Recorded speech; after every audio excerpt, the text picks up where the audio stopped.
যেন কৃষ্ণ বলে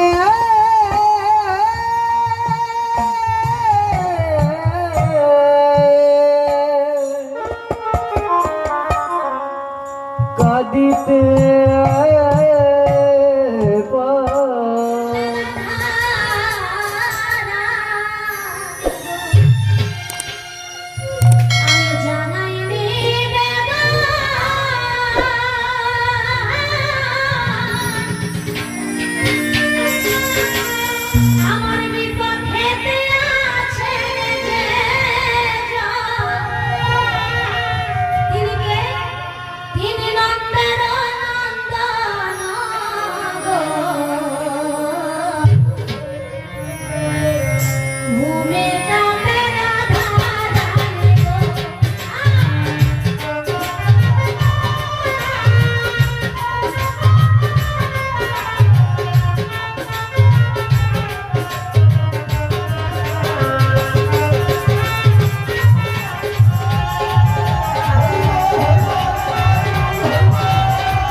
সচিদানন্দ বিগ্রহ তিনি এই পৃথিবীর স্থাবর অস্থাবর স্থাবর জগৎ জীব পশু পাখি মানুষ কীট পতঙ্গ যত কিছু রয়েছে সব কিছুকে সৃষ্টি করলেন না সেই ভগবান স্বয়ং শ্রীকৃষ্ণ যিনি সব কিছু সৃষ্টির মূলে তিনি, তাই না?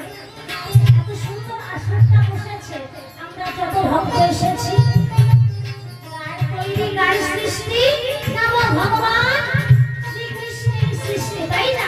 সৃষ্টির মূল হচ্ছে ভগবান শ্রীকৃষ্ণ।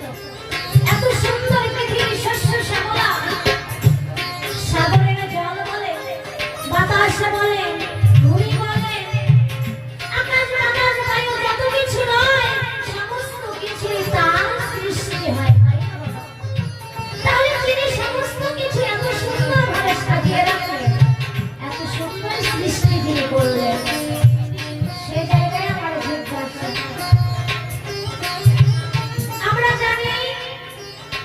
যিনি সৃষ্টি করেছেন তার সৃষ্টিটাও ভালো হওয়া দরকার, তাই না?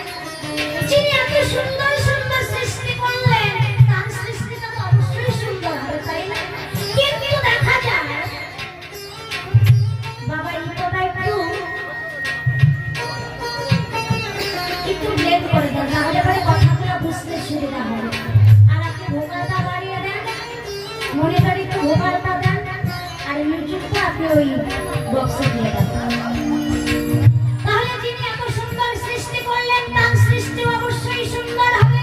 কিন্তু আমরা যাহা দেখতে পাই শাস্ত্রের পাতায় যাহা লেখা আছে এবং সাধুগুরু বৈষ্ণবের মুখ থেকে শোনা আছে, সকলেই জানেন কি ভগবান শ্রীকৃষ্ণ কোথায় জন্ম নিলেন? না কংসের কারাগারে এসে জন্ম নিলেন বাবা, তাই? আচ্ছা দাদা বলেন তো, কারাগারে কি ভালো মানুষ যায়? কি দাদা, কোন সাধু বৈষ্ণব ওনারা কোনোদিন কারাগারে যাবে না, যাবে না। কারাগারে কারা যাবে? যারা চোর গুন্ডা বদমাশ, যারা সমাজে অপকর্ম করে বেড়ায়, যারা হাজার হাজার দোষের দোষী, তারাই কারাগারে যায়, তাই না? তাহলে দেখা যায় ভগবান শ্রীকৃষ্ণ উনি ভগবান হয়ে কারাগারে গিয়ে জন্মগ্রহণ করলেন। আমার জিজ্ঞাসা হয়ে যায়, তাহলে তুমি কেমন ভগবান? তুমি ভগবান হয়ে যেখানে জীবের পরিত্রাণ, আর তুমি নিজেই করেছো জন্মগ্রহণ গিয়ে ধ্বংসের কেন ভগবান হয়ে তোমার জন্মটা কেন কারাগারে হলো? তোমার কাছে আমার প্রথম জিজ্ঞাসা রইল, কি এমন অপরাধ করেছিলে? কোন দোষের শাস্তি স্বরূপ? এ দাদা, তাই তো, শাস্তি না হলে তো কেউ কারাগারে যায় না, হ্যাঁ? শাস্তির জন্যই কারাগারে রাখে। তাহলে তুমি কি এমন অপরাধ করেছিলে যার শাস্তি স্বরূপ তুমি কারাগারে গিয়ে জন্ম নিলে?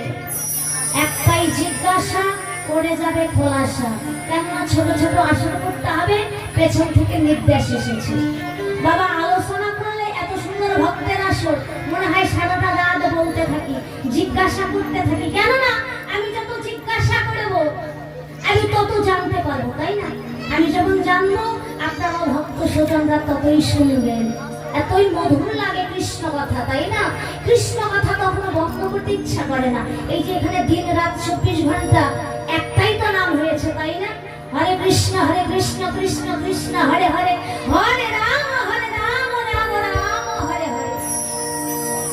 ও মা, এই নামটা কি কখনো কারো কানে খারাপ লেগেছে? লাগেনি। এই নাম যদি দিন রাত 24 ঘন্টা যুগ যুগান্তর ধরে হয়ে যায়, তবুও কৃষ্ণ কথা মধুময় হয়। তাই হরে কৃষ্ণ হরি বল। সময় খুব অল্প অল্প ভাগ করে দিয়েছে, তাই প্রথম আসলে একটাই জিজ্ঞাসা, কেন তুমি কারাগারে গিয়ে জন্ম নিলে ভগবান হয়ে? কি তোমার অপরাধ ছিল যে অপরাধের কারণে তোমাকে কারাগারে গিয়ে জন্ম নিতে হলো? বাবা, আরেকটা কথা না বললেই নয়, যেহেতু জন্ম কথা চলে এসেছে, তাই না? আমরা সবাই জানি এই পৃথিবীতে পিতা মাতার রমণ ক্রিয়ার ফলে একটা সন্তান জন্ম নেয় এই ভূমণ্ডলে, তাই না? বাবা মার যদি মিলন না হয় তাহলে কখনো কোনোভাবেই সন্তান হয় না। তবে এখন অবশ্য ডিজিটাল ইন্ডিয়া, তাই না? বাবা না থাকলেও কিন্তু জন্ম হয়। কিভাবে? ইনজেকশনের মাধ্যমে হয়। কিন্তু ভগবান তোমার কাছে আমার জিজ্ঞাসা হয়, তোমার জন্মটা কি ওই ইনজেকশন দিয়ে হয়েছিল কিনা? কেননা বাবা মা তো আলাদা আলাদা রয়েছিল, তোমাদের বাবার মিলন হয় নাই। তোমার বাবা মায়ের যেহেতু মিলন হয় নাই, তাহলে তোমার জন্মটা কি ওই ইনজেকশনের দ্বারাই হয় কিনা? তোমার কাছে আমার জিজ্ঞাসা হয়।